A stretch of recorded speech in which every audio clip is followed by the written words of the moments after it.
Hello and welcome to Sovereign RPG. I am Sovereign and today we're going to go over some of the news that's been happening in the past week or so. I apologize, I have got the man flu, so if you guys hear a random proper break in there, it's because I've gone into a coughing fit in the corner and I'm likely dying. Please bear with me, and I sound nasally as hell. I haven't really had the time, I've been messing around a lot with the test server. Saying that, I want to thank everyone who supports me and has supported me up until now. It really does mean a lot. Let's go over the quick announcement on the public test server for this that starts on this Wednesday, which is unfortunate because Wednesday night at 12 AM we have the Cyberpunk 2077 release, and I'm going to be playing that for at least a few days, no lifing that and drinking a vast amount of Red Bull. Tried to kick it, didn't work, still addicted. Bad times. There's some special rewards that you get for participating in the test server. You get 20,000 skill points for being there, only on the player's ID. Entering the test server will be recorded for this. You'll be able to get an extra 100,000 skill points on the live server, subject to the kill report on the Citadel. That means if you're flying Logi, make sure you stick, I don't know, any kind of mid slot on there, or one single drone, and stick the drone on the station and make sure you're on the kill mail. Even warp scramblers or stasis weather fires can get you on this kill mail, not an issue. So you can earn up to a total of 120,000 skill points from participating on the test server this round. So on the test server, you'll be provided with the following. You'll receive 20 million skill points, 10,000 plex, and 200 million ISK on the test server. The test server market will be seeded with the following products at low prices. You get the Corporation Citadel, the finished product, you don't have to build it. All the T8 ships, test servers now T8 due to us sending everyone skill points.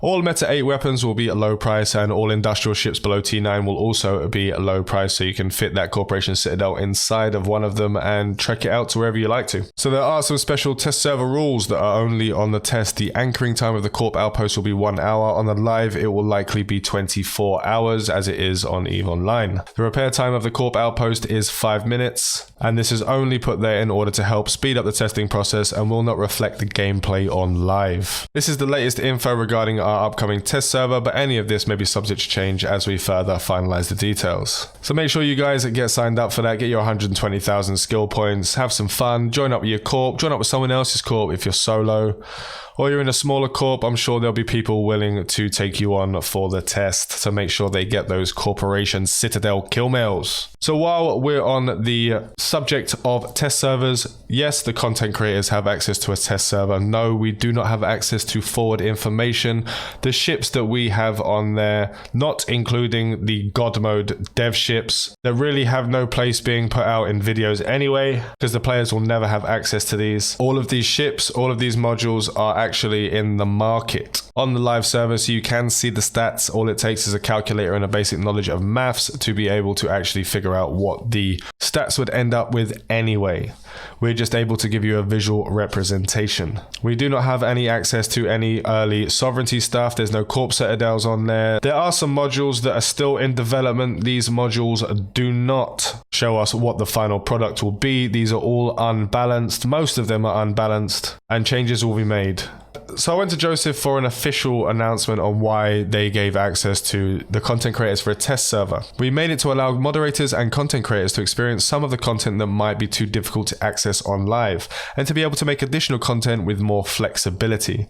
He told me to let everyone know that anything shared on the test that isn't already in live is still not ready to be released. So it's only an extremely early version. The Mordu's Legion ships, for example, because obviously I made a Bargus video, the final version will be different, and we do not have any release dates for these, so it being able to be spawned on test does not mean we are going to release it soon, or that any of its stats are indicative of the final version. He also goes on to say, we don't want to give false hope to people or have anyone misled by content created on the test server. Now, there are some content creators that haven't been telling you that the content they're making is on the test server. We should all be saying that it is on the test server. You are lying to your followers, your subscribers, anyone who is supporting you by giving false information by not telling them that it is on the test server. I will tell you at the beginning of every video and in the title that it will be on the test server, as should we all. It's also to allow more people flexibility with content being created on live, but we are aware that people will also be interested in other content found on there. Just want to thank Joseph for taking the time to actually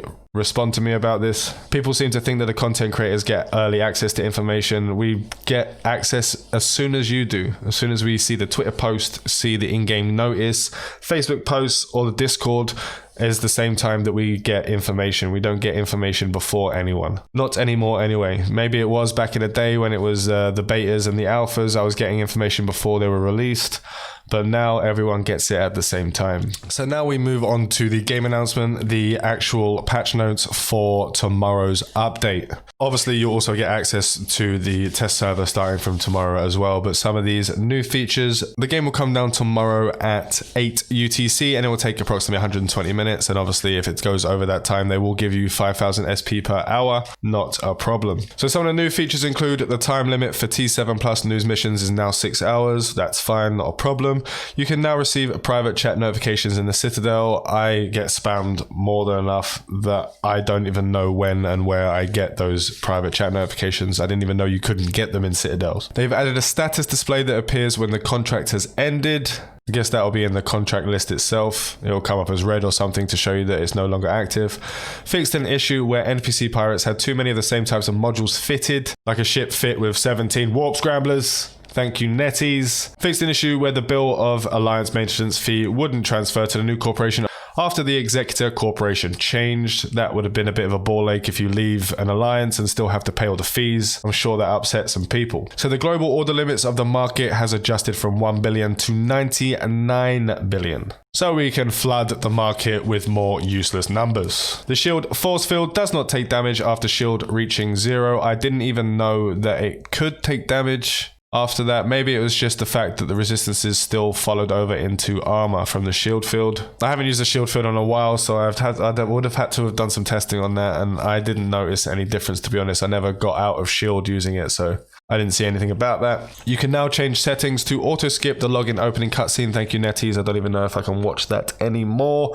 I've seen it so many times that it is ingrained in my brain. It will also help you to get into the game quicker if you do crash. Always a bonus, even though fixing the crashing problems would probably help more to speed up since you won't have to relog in. Client performance improvements lowered the group's special effects resolution in the lower graphics quality. That's good for the lower end phones and worse computers. Optimized the UI for contracts. I never really had a problem with the UI on the contracts at all. It was okay, pretty easy to use. Self-destruction added to capsules. This is massive. This is big.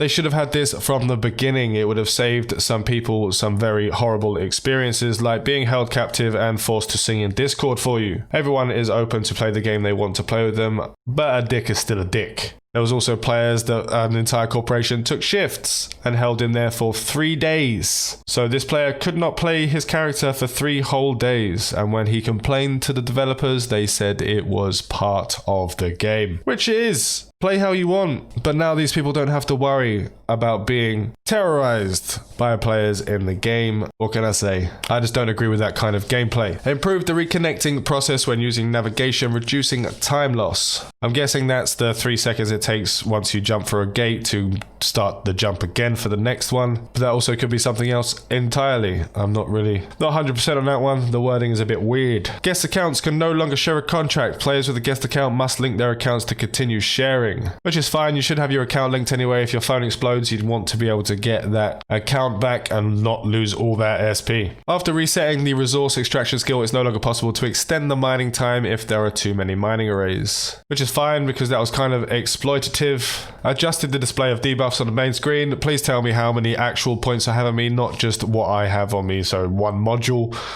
I want to know how many points that module has. If that's in there, good improvement. Improve the patch note screen display. I don't see a problem with this one. It seems okay to me. An icon indicating protection received by just leaving a station is now displayed. Would that be an icon on the ship so you can see if the other person has protection? That'd be quite interesting. You'll be able to see if it drops so you can grab them. I just spam the UI anyway when I want to grab someone who just comes out of a station. They might turn, I might grab them before they warp off. So the push reminder added for expiring Omega clones. I don't need any more push reminders. You keep asking me to buy COG and I bought it on day 1. Stop with your push reminders. You already send us 14 mails. We don't need to know any more that our Omega clones are expiring. It's just a pet peeve of mine. Every time I log in, I see a flashing thing in the screen on the corner on the left, and I already have it. Added slot fitting descriptions in ship tutorial tips section. That's good for people who are new to the game.